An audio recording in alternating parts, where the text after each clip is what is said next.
Welcome to Musings on Mysteries and Mythical Matrix. Ladies and gentlemen, mystery seekers, musers, conspiracy theorists, interdimensional philosophers, seekers of truth, comparative mythology enthusiasts, and last, but certainly not least, all of you that desperately cling to your confirmation bias. Whether your interest is Atlantis, Zeus, or anything in between, we tackle it all from our quantumly entangled castle tucked away in the ancient flood-battered Central Pangaean mountain range. We're a podcast dedicated to exploring the ancient, mysterious, and unknown with logic and reason, and where we also theorize the fourth dimension exists and is the spiritual. Only trigger warning for this episode? Well, maybe I shouldn't say that yet, because I don't know where this is going to go. My advice is look at the tag or look at the first title in the description there. Hopefully it'll be PG. If not, then, if you see explicit warning there, then proceed with caution. But yeah, aside from the potential other trigger warnings, the only other regular trigger warning we have is logical conversation. So if applying the Socratic method on fringe topics is disturbing to you, you'll want to turn off the podcast now.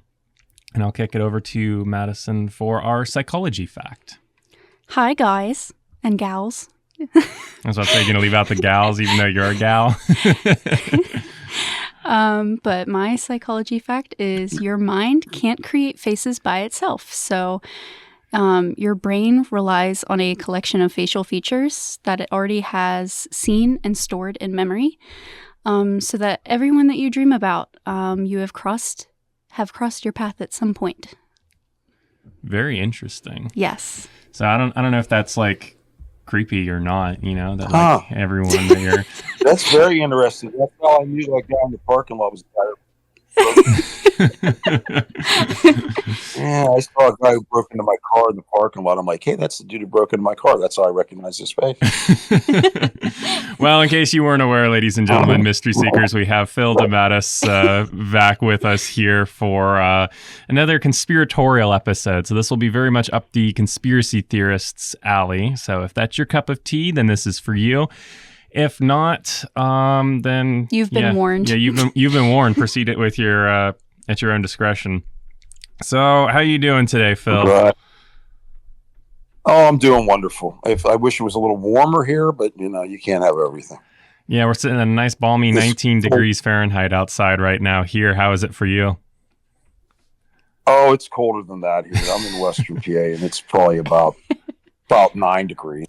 Yeah, that sounds about right. I'm in my grandson calls it the Fortress of Solitude. It's an old bakery that it used to be in a how can I put this? In kind of a rundown area, but now it's the only building left standing. Huh. Okay. Interesting. Yeah, they ripped everything else down, but this building, it was made in the 1920s. They should build a building like this today. It probably cost $10 million. Jeez.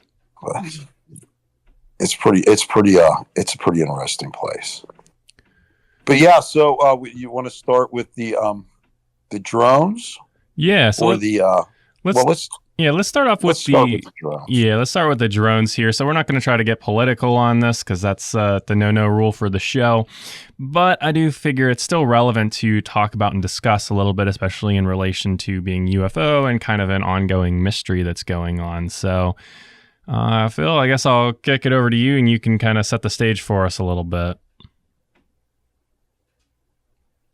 So I've been watching this drone thing in New Jersey and New York, mostly New Jersey.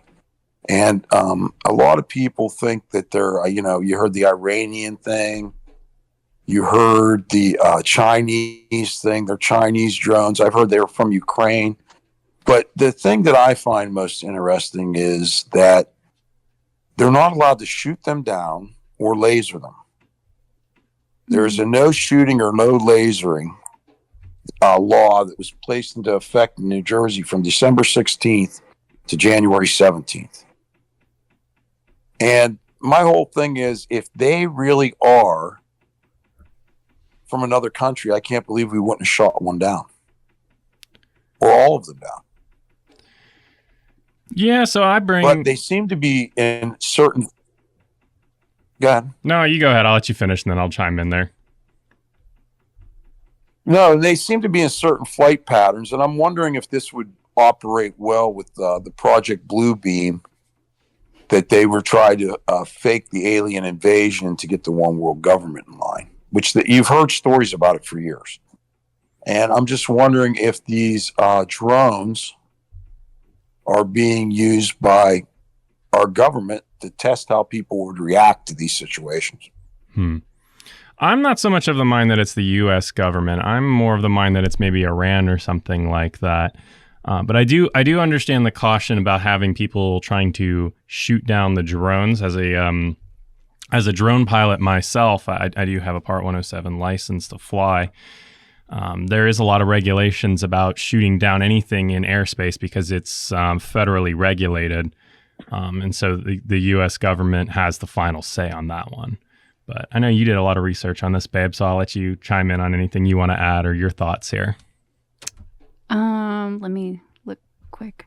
So the military actually denied operating the drones or like experimenting in the areas that they were seen too. So it wasn't the military, like our military. And I have a lot of comments from government officials. Should I get into that? Sure, go ahead, yeah. Because they're different. Yeah, go right ahead. So the FBI, they were quoted saying it is a slight overreaction. And then we have President Joe Biden. Nothing nefarious is going on. And then we have Secretary of Homeland Security. They're vigilant and investigating, and they will communicate with the American public, if there's any foreign involvement or criminal activity. And then we have Donald Trump, who says the government knows what's going on already. I also have people, let me see here, New Jersey Assemblywoman Dawn Fantasia. I hope I said that right.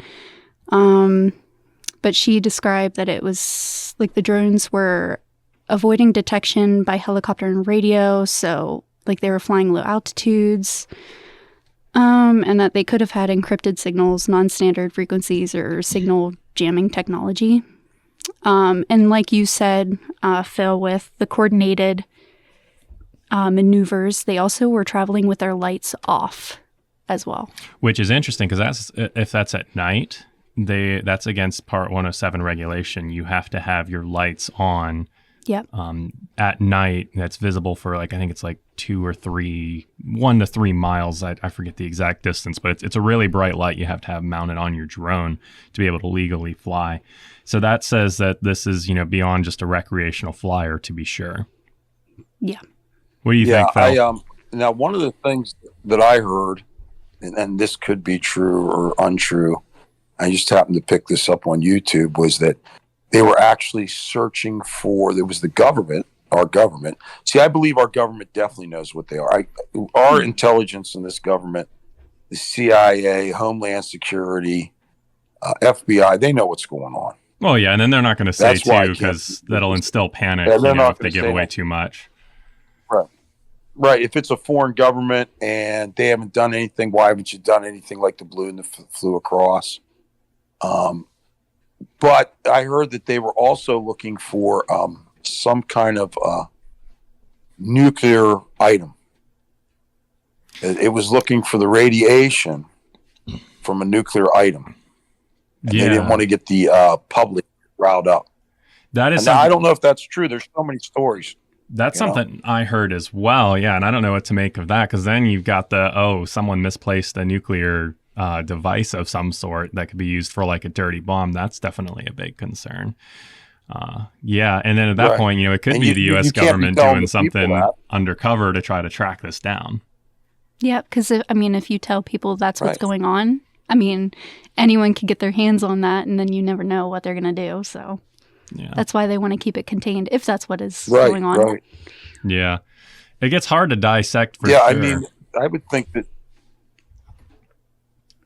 I think that's the most logical answer, because I really can't believe that our government, with all its technology and spying, would just let those things fly around. At least capture one. Get one of them down. Mm-hmm. So they could figure out what if they really didn't know what it was. The U.S. military has a number of drone countermeasures, such as drone jamming technology, where you can shoot like a beam at a drone to basically knock it down. Like I think it's like a microwave beam or something like that. It's like handheld like Army technology. And this is open source, of course. You can look up this stuff for like how the Army is like planning ahead to handle drone conflict.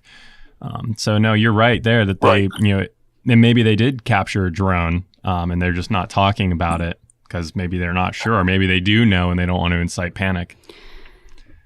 Because you got to think. Go ahead. Oh, no, I was just going to say that the idea that China is involved too, I found like an arrest report of a Chinese national for flying a drone over and taking pictures of Vandenberg Space Force near Santa Barbara. But that was back in November, so I'm not sure if that's like an isolated incident or if that's somehow connected. But I just found that interesting too. Yeah. That was going on around the same time. And then you've got to wonder too, because Was there any military? Go ahead. No, is there any military bases in New Jersey? I don't know. I think there's McGuire Air Force Base. I think. Okay. Yeah, there's at least one Air Force base in New Jersey that I'm aware of. But it seems odd that they picked New Jersey too. Yeah, I mean that seems to be the whole area is New Jersey. They don't seem to be going anywhere else. Yeah, it's not. Am I incorrect with that? I don't know. Yeah, I don't know, but no, yeah, McGuire is in New Jersey. Maddie just fact checked me on that. So, yeah, no, but are the drones? They just seem to be in New Jersey, right? That was predominantly, no? Are they elsewhere? So it's across the whole eastern U.S. So New York, Connecticut, Maryland, Massachusetts, Pennsylvania, Virginia, and Ohio. I haven't seen any drones. I mean, I haven't, but I've kind of compiled like a whole bunch of witness reports to those states. I don't know if there's more, but that's what I found. And so another thing that's interesting too to keep in mind for our listeners is that there's this feature that's now required on drones within the United States. It's called Remote ID, and it's a broadcasting module that sends out the signal of it's like a digital license plate, and this lets the drone be able to talk to, even without remote ID, drones are able to like kind of talk to aircraft and be aware of when aircraft are approaching. And I think likewise, it pops up on aircraft's radar most of the time where these drones are. So it's very interesting that these drones are avoiding detection, and that they clearly don't have remote ID, but more than that, they seem to not even have a lot of the features that you're supposed to have, that even older drones would have. There's also an app that I think you use for mapping to tell you what spaces you can fly and not fly in. So there's that too. Yeah, there's like geolocation stuff that shows what's restricted and what's not. But go ahead, Phil. You had something you were going to say? Well, see that, and how do we know that's not the government testing their own drones? Right. To see if they can evade the stuff that they built to catch them. Huh. Yeah, that's another way to consider it. So they built these drones. So now you're trying to keep up with everybody else's technology, especially Chinese, who are not far behind us. And, so you want to develop a technology that can, you want to develop a technology that you can catch everything, but you also want to develop a technology that can get away with everything. Yeah. No, that's true. This could be the next. They could be testing them like that. Yeah, because drone warfare does really seem like it's up and coming the next thing, because you're seeing $50 drones with some explosives taking out tanks in Ukraine very easily, and they have like a whole system to that and everything. And so that is a fair point. Maybe this is like some kind of complex exercise. It gets kind of hard to decipher here, and where I think this is most interesting, where it relates to the podcast, is that there's been a number of different types of drones supposedly reported, from anywhere from like your basic handheld drones to like more spraying sized drones to even like orbs being spotted in the sky. And it gets hard to differentiate on social media because everyone's posting stuff. And so it gets hard to tell what all is out there and going on. But what are your thoughts, Phil? Do you think that this is all just like some government or some military force? Did we lose you? You there? Hello? I think we're having some technical difficulties, so hang on just a second. We'll be right back.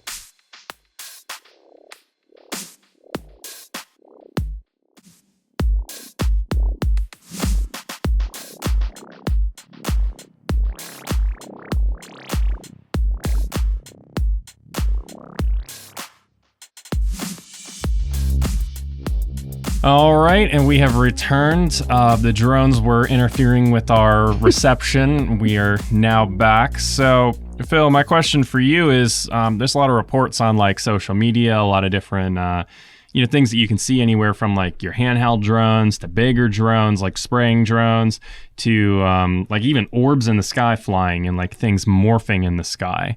And it gets hard to tell with like AI and people just posting whatever they want to post. But how much of this do you think is like the government versus like spiritual versus some other military or government? Like what's your take on all of this? Being a UFO expert in a sense. I honestly believe that this is 95% our government. Okay. I don't think this has anything to do with any UFOs. I mean, the UFO issue is just, it's a lot different. And the orb sightings I didn't know there were orb sightings, but most of them, the ones that they said were orbs looked more like flashing lights to me. Okay. They didn't look like the orbs that you talk about from the UFO sightings or the involved with the demons or interdimensional. They look more like flashing lights, like they're on a particular object. I mean, that was just what I saw so far. I don't think this is an incident of UFOs, unless, they're getting the population ready to try something else. And I'll bring this up now. I've been looking into the fog. Yeah, I was about to say we're looking into the fog. Yeah, we've been looking into the fog. Different cities. I was about to say we're going down a little bit too much down the wormhole there with that one, but I know you got something to say on the fog, dear. I do have. Oh, did we lose you again? You there? I don't know what's going on here. Huh? Yeah, they don't like us talking. That's all. They is in the aliens on the spaceship. Have you looked into the fog at the different locations? Yes, in the different cities.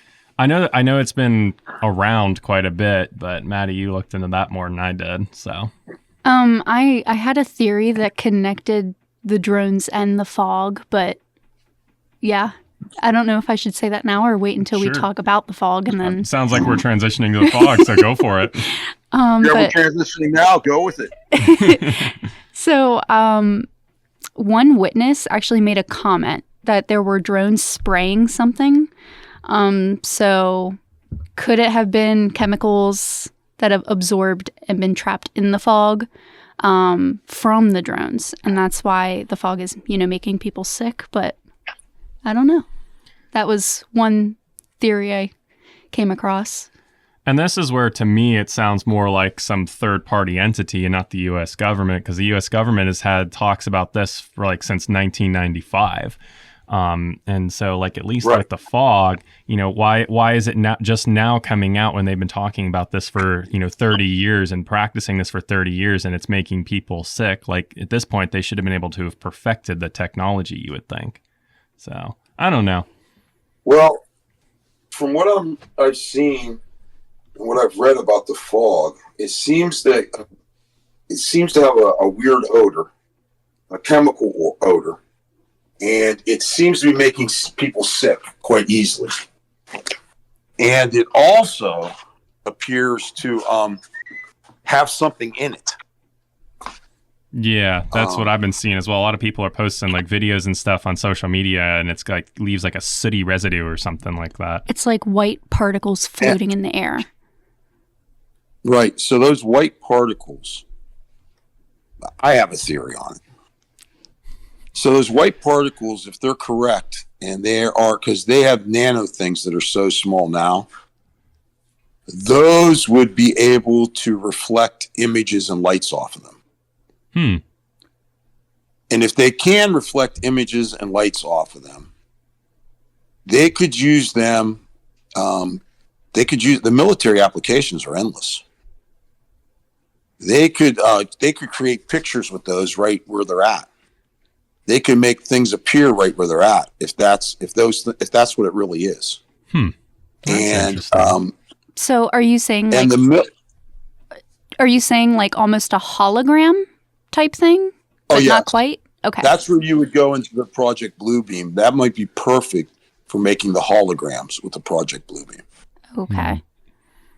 And it's interesting that most of the places that have fog are major cities also. There's not too many little towns or anything, you know? Yeah. So, I mean, the one fog I seen, and it was awesome. It was so fake to me. Maybe the person thought it was real. I don't know. He's like, look at the fog coming down and look in the fog, look in the fog. So you don't know, like you said, AI is an amazing thing. Yeah. And there were lights in the sky, orbs, if you will, or lights. But they were in a set pattern and they were in a curved pattern, almost like it was a giant UFO from Independence Day. And I was like, wow, they are good. Yeah, and this starts sounding like this definitely starts sounding like beyond the U.S. government and more like, you know, some kind of demonic entity or something developing technology for, you know, some potential takeover.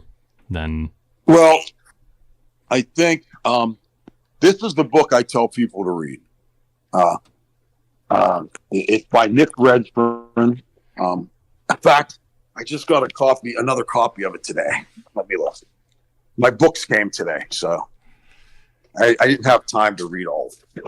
No, you're good. Book delivery is always a great time of the day or the week. Oh, yeah, there's 4 of them today. Let's see if this one is it. I don't know. Oh, I got it from the other room. Let me go look. Because I have my original copy, which I thought I lost, so I ordered it. But, and this is where you go into the UFOs and the demons and that. So, okay, relax. My dog's blind. So anyhow, yeah, she is. She's a great dog, but she can't see. She got diabetes. So it's called The Final Events. A secret government group on demonic UFOs and the afterlife. So I think this is a good book. I don't know if what he's saying is true, but he supposedly interviewed a guy who wanted the book to come out from the U.S. government, and he was an official. He was on the more the political side than the military side, and they are getting this technology from the technology we have. We're getting from the UFOs, and I tried to explain this to somebody, and somebody said, "Well, then why wouldn't they just give us all the advanced technology if these are demonic beings?" Like you said. I said, because you have to learn how to build a sword before you can build a nuclear weapon. You're not just going to get up one day and build a nuclear weapon. Yeah. You have to build the metal. You have to know how to get the radiation. You have to know how to mine it. You have to know how to forge it. You have to know everything. So with the UFOs and the technology is what they're saying is the political side of this doesn't want anything to do with the UFOs anymore. They're demonic. And they cannot control the demons.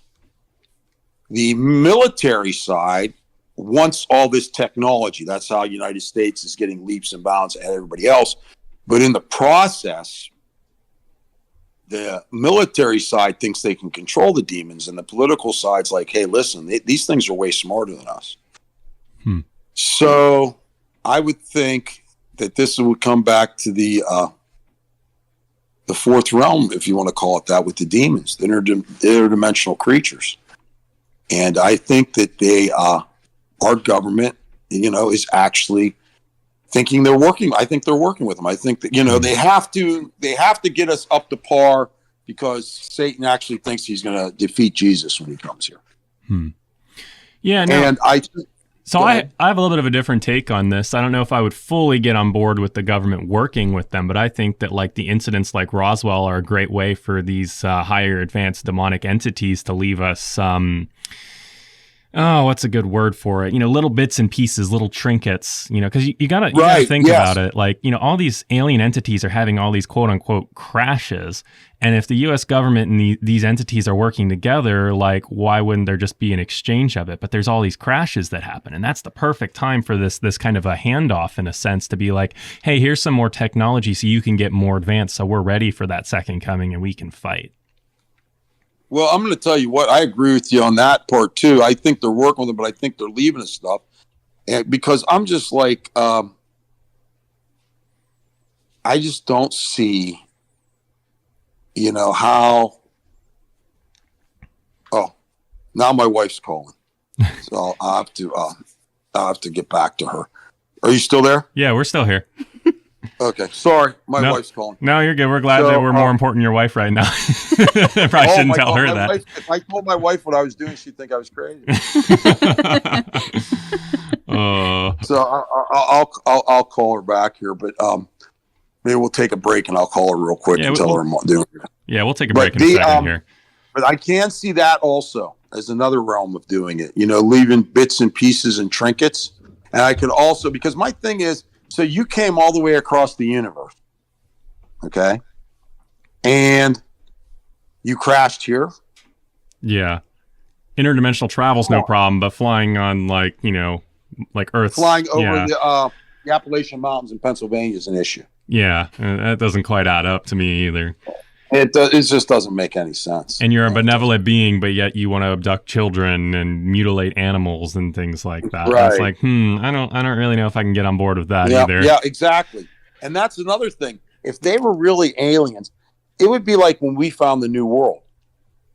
I'm not saying we were evil and we did all this, but we caused a lot of damage to the Native Americans when we got here. Right. Mm-hmm. Just by diseases we carried, if nothing else. Right. So you're just going to come here and nothing bad's going to happen? Yeah, no, that's true. And I mean, you got to think too about like the PR look of it as well. Is like if you really are traveling from another, dimension or whatever, coming here and you just start taking children from, the planet that you're visiting, like that's not going to go over well. Like that's kind of a universal thing across all of... I think you keep breaking up on me. All right. Well, that's all right, Phil. You need to call your wife back anyway. So we'll take a quick pause here and then we'll reset.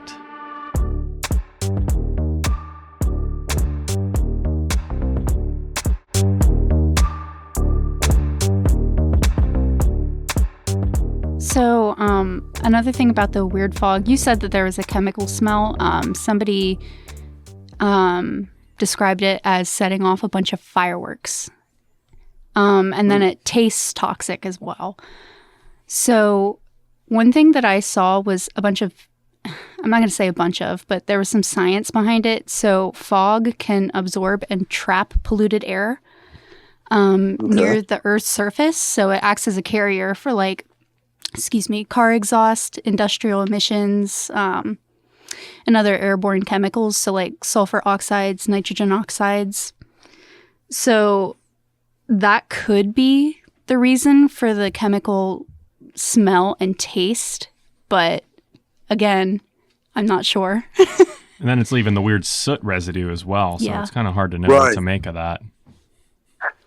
Yeah, it's leaving a weird residue on the ground. And my thing is, I guess anymore they can do so much with the internet and with AI. I'd like to see it. I really don't want to be in it, but I'd like to see a sample of it in person. Yeah, that way you know it's not fake. Right, because the one I did see it kind of looked like it was snowing. Yeah. But it wasn't. I think I saw that one too. Wasn't. Yeah, it looked like vaguely resembled snow, but it wasn't. Right. And I was just like, wow, it really looks like snow, but it wasn't snow. But if they said it wasn't snow, but it looked like snow, so I'm like, I kind of have to be there to, I guess, see it. Yeah, because then too, you got to keep in mind people always are wanting to try to go viral to, get lots of money and get lots of social media attention. So they post something like that is snow, and they can sell it as, not being snow, as being something with this fog. They can hop on a trend and, make a lot of money or whatever, potentially, get a lot of followers or whatever. So. Right. And with this stuff, if this is all really military applications, I mean, they've been dropping stuff from the sky forever with the chemtrails. They insist that what they're dropping is something that is, I don't believe this, but is something to help the radio frequencies and the cell phones work better now. That's what they're saying. But I who knows? I'm not in the airplane. I don't know what chemical it is. But we definitely know there's chemtrails, and they finally admitted, yes, they're doing the chemtrails, and yes, they're telling us they're doing this, but is that really what they're doing? I don't know. I'm not privy to that.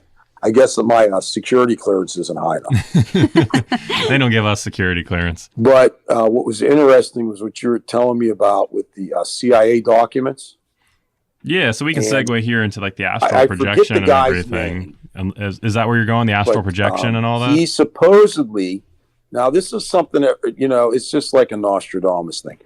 This guy was supposedly right 20% of the time. So what you're saying is that he was wrong 80% of the time. But he supposedly saw pyramids on Mars, tall, thin aliens, and he said the reason they had to leave Mars was because what we're doing to our planet now with the environment. That they destroyed their environment. Yes, I mean, what are your thoughts on like astral projection as a whole then? Because I mean, like we've talked about this on a previous episode. Like there's really just no way to quantify or to test that scientifically, and that what you're seeing is actually what you think you're seeing, because it's tied with lucid dreaming, which is you manipulating your own dreams. I was watching a show about it because we were going to talk about it, and I'm like, so what you're telling me is that you have a handful of cases. You really only have a handful, maybe 100 out of 1,000,000 that were like right accurate on the money. How do you prove they're right or wrong? How do you prove that's what he really saw, that he was, that's really what's on Mars because you're not there? I don't know. How can you prove any of it? Yeah, and then too, we've also talked about like, we approach this from more of a Christian perspective, but even if you want to approach it from more of like a spiritual perspective, even those like from more of like New Age Hinduistic perspectives know that there's entities out there in the astral projection realm that do mean you harm. So how do you know you're actually seeing what you think you're seeing, and you're not seeing something that's being manipulated by one of these entities because they know that's what you want to see? Well, Satan, exactly. I have to agree with you 100% on there, because Satan will tell you 9 truths so that the 10th one's a lie and you go along with it. Mm-hmm. So these entities, if they are the ones giving you this information, which I would have to believe they would, because I can't believe God would give you any kind of information dealing with any of this projection thing. This would have to be, this is like witch doctors of old. Yeah. Mayans, Aztecs. Well, they went in and they saw, and they had to go into trance, and they had to eat, the cactus. What was that cactus that you would see things? The peyote, I don't know. But then they would have a vision and a dream. That's what this sounds like to me. Yeah. And in those visions and dreams, the demons would be the ones that were escorting them. It wasn't angels. Remember this. Whenever an angel appeared a true angel appeared in the Bible, the people that it appeared to went face down in the dirt and were scared to death. Yeah, you're right. Because something transcending their reality shows up. Right. And then they would say, get up. I'm a messenger from God. I'm supposed to tell you this. And they would have to touch them to get them up. Mm. So I think that people are misrepresenting things, myself. And I think these demonic creatures and these interdimensional entities are misrepresenting themselves to deceive the masses. That's my personal belief. And I think that if they are doing this remote viewing, they are doing it with these demonic spirits helping them. I don't think your mind can do that, at least not in this point in time. I'm not going to tell you we ain't going to be able to do that in heaven. Who knows what we're going to be able to do in heaven. But I don't think that I like you said, how do you quantify? How do you measure it? Yeah. You can't. So it's kind of hard to tell if it's like the CIA just doing a joke on us, or if they actually tried this and they're being deceived. Like it gets so hazy to decipher all of this and actually figure out what's going on. Oh, but I don't know how you can prove. I just have to think that it's a demon leading their vision. I just don't think we can do that. And I don't know how you would record it. And even if the guy who supposedly see this had a 20% accuracy rate, it was still 80% incorrect. Yeah. So let's forget about his 20% accuracy rate. Let's talk about his 80% incorrect rate. Yeah. So you knew all this was incorrect. Excuse me. But you're going to believe he went to Mars but you can't go over there and prove any of it. Right. You have no way of quantifying all of it. So you have to have a way to prove it. I mean, you can't prove it. This is all hearsay. Yeah. What do you have there? It is all hearsay. And then there's psychological explanations for it too. So it could be like a sleep paralysis. It could be vivid dreams, like lucid dreams. It could be hallucinations, or it could be a dissociative state. So I'm wondering, like, how sound were the test subjects, like mentally?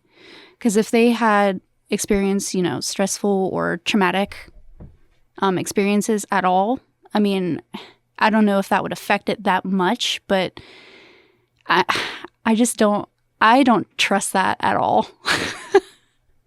Yeah, I don't trust it either. I just don't see how you can't really, you can't prove anything. Yeah. Yeah. There's no, you don't even have a picture of it.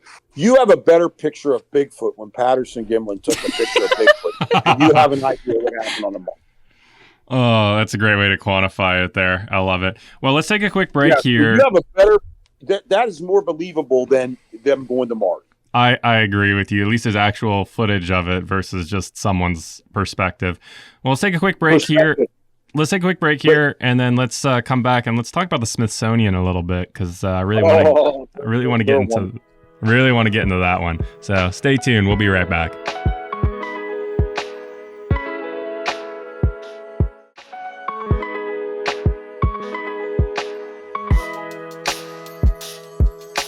All right, ladies and gentlemen, mystery seekers, musers, we have returned to talk about the Smithsonian and a supposed giant cover-up going on with them. So, Phil, why don't you give us a little bit of information about that one? Well, the Smithsonian Institute is, every time there was a supposed giant found, they were supposedly, and there's even articles in the Old West newspapers, that the Smithsonian Institute took the artifacts, and then the Smithsonian Institute can't find any of the artifacts. There's been stories of them dumping artifacts in the ocean. There's supposedly places like you saw on Indiana Jones, just crates and crates and crates packed away. And what no one realizes is the Smithsonian Institute is in the whole world. Even though it's centered here in the United States, every country has a Smithsonian Institute that contacts the USA. So they're all over the world. I had, let me see, I had some notes about it. Oh, wait, they're right there. But the Smithsonian Institute, let me see, that was that. The Smithsonian Institute must be on the next page. But the Smithsonian Institute is in every state, and it's in every country. But its two biggest museums are in Washington, D.C. and New York. Well, actually, the one is right outside of Washington, D.C. in Maryland. It's a global organization that's been in effect since 1846. And every time there's something that goes beyond the norm, it seems to disappear. Yeah, and I've heard a lot of accounts of this too. And then you've got to look into things like Sarah Winnemucca's accounts of the Paiutes, where she describes that there was giants that her tribe fought, and it's like, then you start to get accounts from like the Native Americans, and it's like, okay, this starts to bring a little bit of legitimacy to this idea here that there is something going on. Well, the Grand Canyon was a perfect example. Supposedly, not supposedly, they're trying to say that it was printed in the newspaper, the Nevada newspaper. I don't know if it was from Las Vegas or not, about in the early 1800s, the explorer that explored the Grand Canyon. So he explored the Grand Canyon. He found a cave. He went in. He found all these giants, all these artifacts, from Egypt, all these places. And I contacted the Smithsonian Institute. They wrote a big full-page article in the paper, and then everything just disappeared. And now that part of the Grand Canyon where it supposedly happened is off limits to the public. Yeah, I've heard this one. It's definitely It's interesting. It's hard to corroborate it to actually show that there is something there, but it's also hard to completely dismiss it as being like, oh, there wasn't anything there at all either.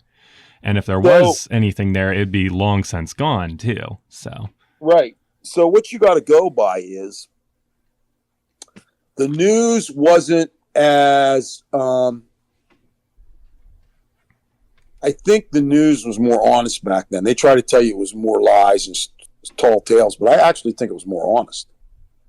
And there was no one overlooking it. There wasn't an AP, Associated Press or something overlooking everything. So they write an article. News doesn't travel fast. You don't have YouTube. You don't have Google. You don't have Facebook. You don't have any of this stuff. TikTok, X. You don't have anything. So you write the story. They show up. They take the stuff, like she said, from the Lachlan Caves with the giant red-headed giants. Yeah.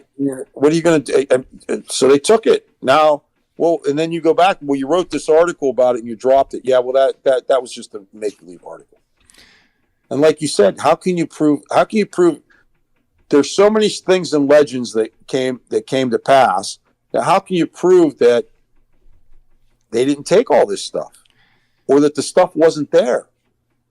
It's just so up in the air. It's like the story got leaked, they took it, and now it's done. Yeah, and then you've got so many different accounts of giants too. Like it spans mythologies. He even talks about in the Bible, David and Goliath. But we all accept that, in Christian spheres at least, we all accept that as like a true, actual story of something that happened. But giants still existing today is a far stretch, and so, I don't really quite buy it. It's not even it's like just. It's not even just stories too, but there have been skeletons of giants found too. Mm-hmm. So it's not even just that. Well, and another thing is, it's like the mounds in Ohio. Yeah. They found giant skeletons in the mounds, and then the Smithsonian put them off limits.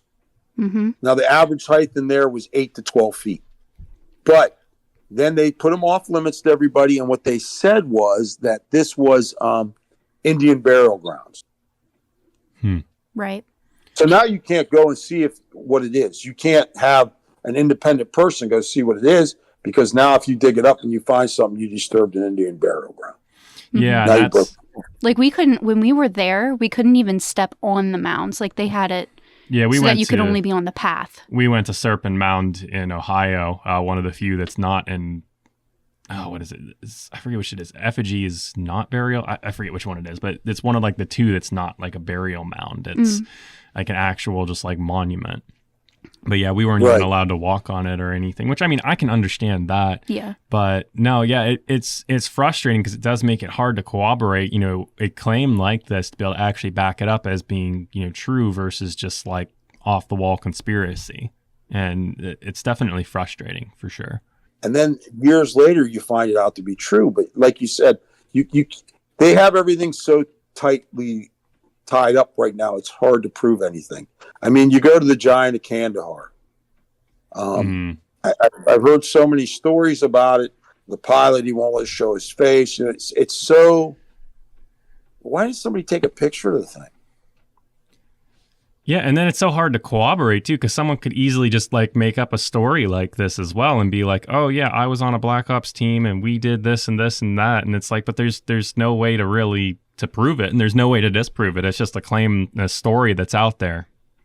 Mm-hmm. But there is an interesting story though about the Indians and the giants. One of the reasons, I always, as growing up, the Indians always said how, raise their hand, like in peace. Mm-hmm. Well, the Indians actually did that to make sure you weren't a giant. Oh yeah, 6 fingers.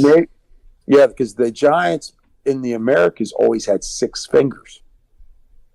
Yeah, and you see that in the Bible too, with one of Goliath's brothers has 6 fingers. Right, and then the Bible talks about when God got mad at them because of this. So they went to capture Israel. Well, the Jews went to take their land. So Moses said, "Scouts out." And God was mad at the scouts because all the scouts, except for I think 2 of them, came back and said, We can't capture the land. The people there are so big, we are like ants to them. Yeah. But two of them came back and said, no, listen, we can do this. They were called the Raphium. Yeah, Raphium. So they went and they brought grapes back from them. And the grapes were, they were like the size of a deer that you would be holding on a pole if you killed and you were carrying it through the woods, two people. So the giants have always been in the Bible. My thing is that now they're trying to say they're the Anunnaki and they're coming from outer space. Well, if you're doing that, then you're talking about demons. They're not coming from outer space. Why did they leave? Why did they ever leave? I wouldn't leave. I had all you people under my control. I was getting everything I wanted. I wouldn't leave. Why would I leave? Yeah.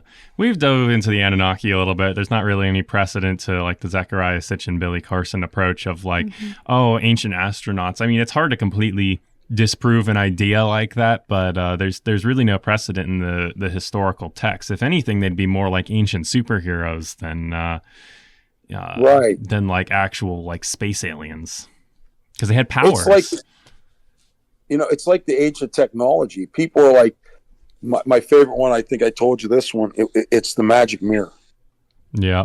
The magic mirror. Okay, so the internet's still working somewhere. All the power goes down, but somehow the internet's still working. You have a phone. You have a solar charger for that phone. If you turn that phone on, you look in it, it looks like you. It's a mirror. Right. You ask the phone a question, the phone answers you. It's as simple as that. That's a magic mirror. That laptop is a magic mirror. Yeah, how much that are we... iPad is a magic mirror.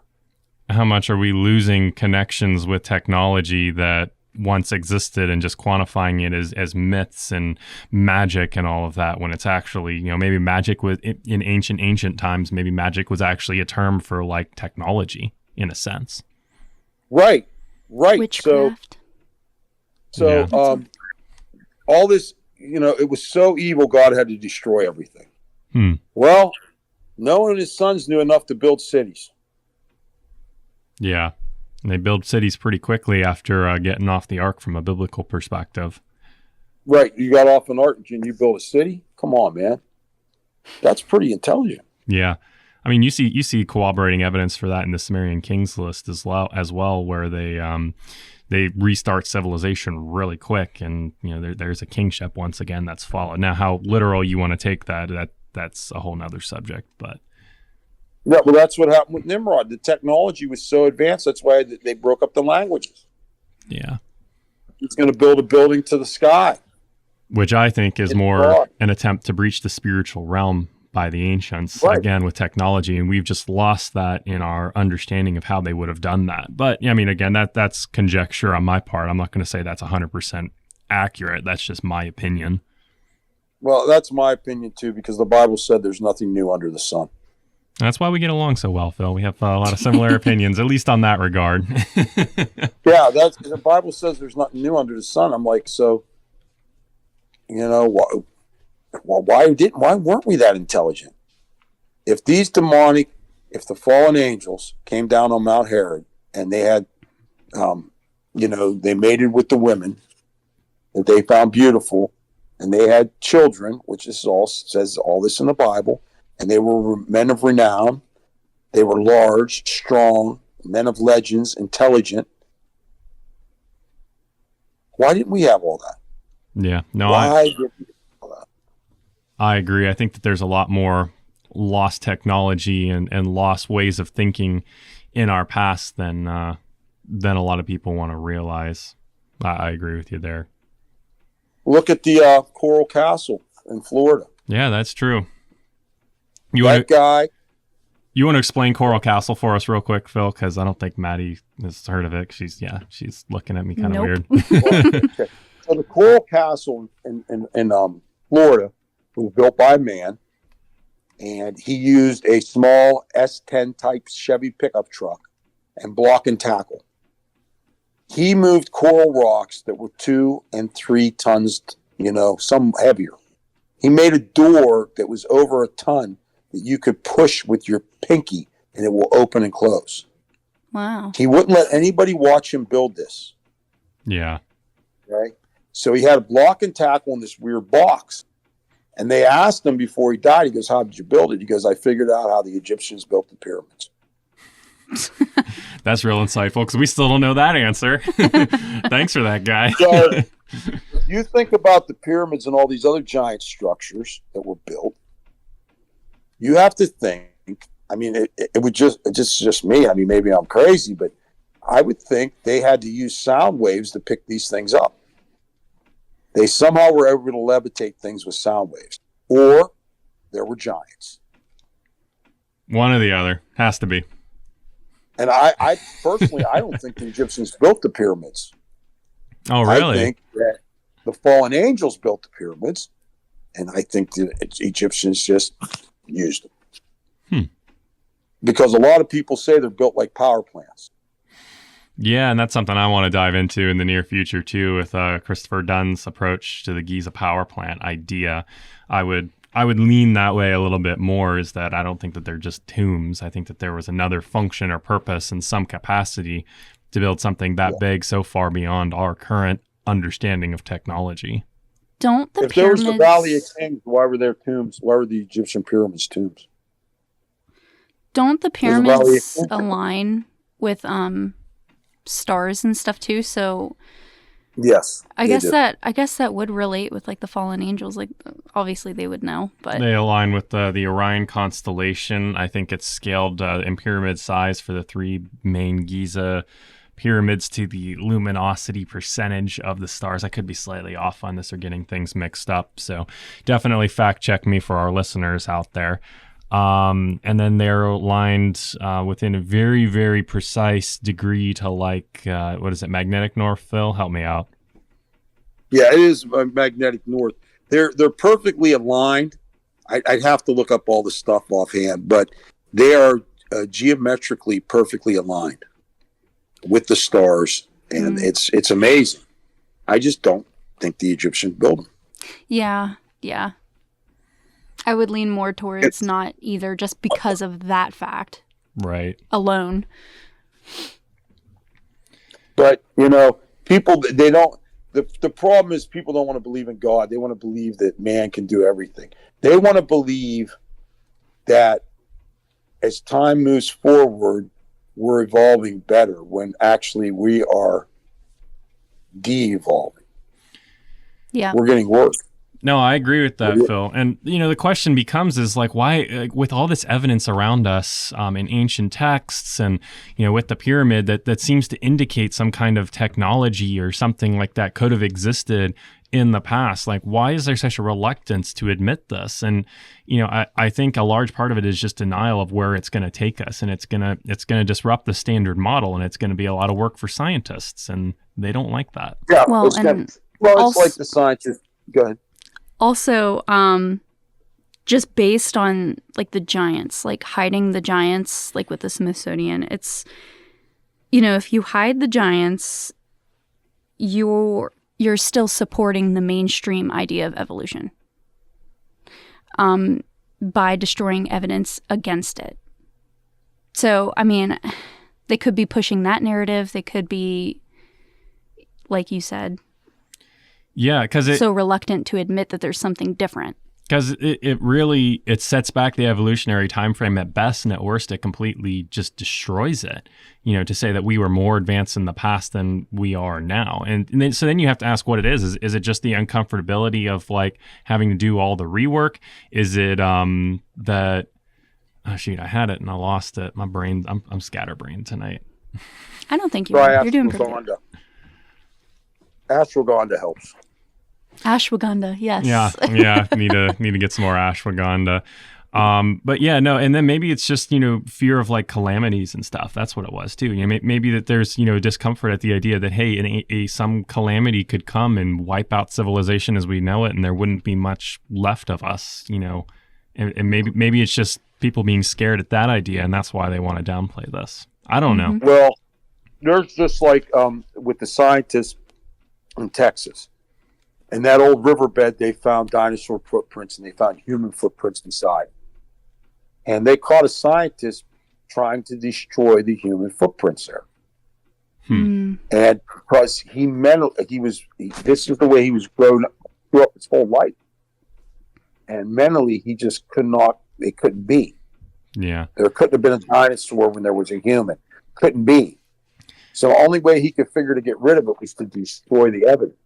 Because people make fun of me because I refuse to watch TV. I don't watch TV. It's called programming for a reason. Yes. I think you both are going a little bit down the rabbit hole of conspiracy theorists more so than I would with that. But I mean, Yeah, it's programming for a reason. They do certain things in each television program and on the news. Subliminal messaging. Yeah, so people will be like, well, what do you, how did you learn all this? I said, I know this is a novel idea. Reading. It's a hard thing to do for most people because they want to watch television. I go read. When I watch YouTube, X, TikTok, any of that, I specifically pick the subjects I want to see. There's a lot of knowledge lost as technology is, I guess, getting better, more advanced. There's a lot of knowledge lost. Yeah, now I might not get on the same page with you all about like subliminal messaging in the TV programming, but I can definitely agree that the flashing lights and the everything that pops up like on your Reels feed and like on TV and everything definitely has an effect on your attention span in a different way that like reading a book would. You also have to think about frequencies because that's also been proven. Oh yeah, that is true. That was a big thing with Tesla. Tesla was all about the frequencies. He said he figured a way to blow up the Earth with the frequency. Huh. Yep. Yeah, that's true. Are you talking about like blue light, or are you talking? Because I'm not too familiar with. No, Tesla. Right before he developed he called it a death ray. Said it could literally shake the Earth apart, and it was all based on a radio frequency. He said everything has a frequency, and if you disrupt the cells in that frequency, you can destroy it. Yeah. In physics, it's called, I think, the resonating frequency. This was a problem with like bridges when they would build bridges, and some bridges would just like collapse for seemingly no reason. It's because the wind would hit this resonating frequency and it would just cause the bridge to shatter. And so they had to redesign bridges and everything and buildings and towers to not have a frequency that would just disintegrate basically. Right. So yeah, there's a lot of stuff out there, and but you're not going to find this stuff on TV. They're going to even like channels like the History and Discovery Channel. They're going to do it their way. Well, you see all the ancient alien stuff on there. They buy into the the History Channel at night is definitely very much Sitchin-esque. Yeah, I mean, I don't agree. I think some of L.A. Missoula's original stuff was good, and you read the whole Bible. You read the whole Bible in a month, but it was written over thousands of years. So I think some people like him get good insight, and then they kind of get off track. But I will give him credit for this. He said, I wouldn't be on the Ancient Aliens anymore. And they're like, why? He goes, because they would interview me for an hour, and they would take 30 seconds of phrases and put them in there. Oh, yeah, of course. And he goes, and that's not what I meant. Yeah, so taking it out of context. He goes, they're taking me out of context. They're not listening to everything I say. So he said, after the first year, I didn't see any point of being on the show anymore. Yeah, no, it makes sense. Well, let's take a quick break here real quick, and then let's come back and finish out talking about petrified trees, because I think that was something you were wanting to hit too. Oh, I just enjoy looking at that, but yeah, let's do that. All right, sounds good.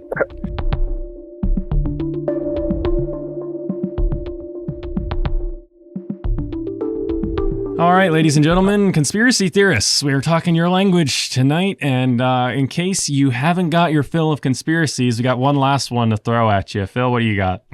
I love the pun. Well, it's an interesting one that I have another one too, but I'm not going to bring that one up today because we ain't got time. But the Mesas out west, The interesting thing about those mesas, you can look into it.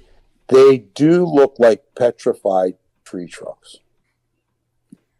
So, if the firmament was above the earth, and you had that thick layer of the like a watery ozone all over the earth, prior to the flood of the earth, when God let the heavens rain down, that protection from the radiation and the fact that things would live forever, basically his body was made to live forever until God said he would only have 120 years.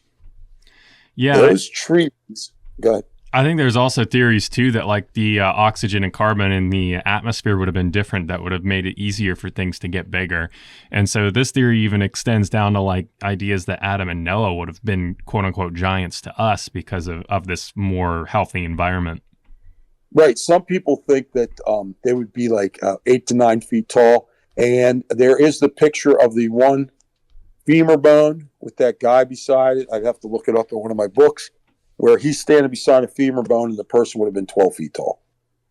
Yeah. But so if that was the case, and there was giant trees, giant forests, giant animals, like both mammals and dinosaurs, why couldn't those mesas, some of them even look like they have tree rings in them, have been giant trees that got cut down or fell due to the flood? Yeah. Just a little interesting thing. Something for people to look into. Yeah. I'm not saying I'm on board with it. I think the jury's still out on that. I'm open-minded to it, but I definitely want to dig into it more before subscribing to one side or the other. But it's an interesting idea. And when you Google it, you do have to admit that some of the mesas do resemble, petrified tree trunks. And I've been to petrified forest in Arizona, and that does just look like a large upscaled version of some of the things that you see. So. Yeah, I mean, I'm not saying it's 100% true. I'm just saying it's something to look into. Yeah. Final conspiracy for our conspiracy theorists out there. Well, Phil, any final thoughts to add in before we wrap up here? No, but I got some other good ones. So when you have time, give me a call. Yeah, sounds good. We'll definitely have you back at some point here in the near future. So thanks for joining us again tonight and giving us some of your time. We love having you. Right, yeah. Oh, I love talking to you guys. I only have a few friends that will actually talk about this stuff. Yeah, got to go Most off. people, they just don't want to hear it. They don't want to hear it. You got to have some good conspiracy theories every once in a while. So, all right, Phil, thank you much. Well, here's one to leave you with, so we might bring this one up. The Roman Empire never collapsed. It just got turned into the Roman Catholic Church. Oh, that's a whole other rabbit hole there for sure. There's a whole other rabbit hole. Just something for you to think about. Have a night. All right. Have a good night. Thank you. Talk to you later. All right. Well, that was one wild conspiracy theory to leave us off on. That's for sure. Absolutely. Yeah, we'll have to have him back to talk about that one a little bit. Any closing thoughts that you have? Nope. All right. Well, I guess you want to rattle off the email stuff because you seem like you were wanting to do some of the closeouts. Email us at m.quad.musings. We love at gmail.com. At gmail.com. Sorry. I didn't finish my own notes. She's reading my notes. That was my bad. Yes, you need to know how to email us. But yeah, we love hearing everybody's opinions or thoughts.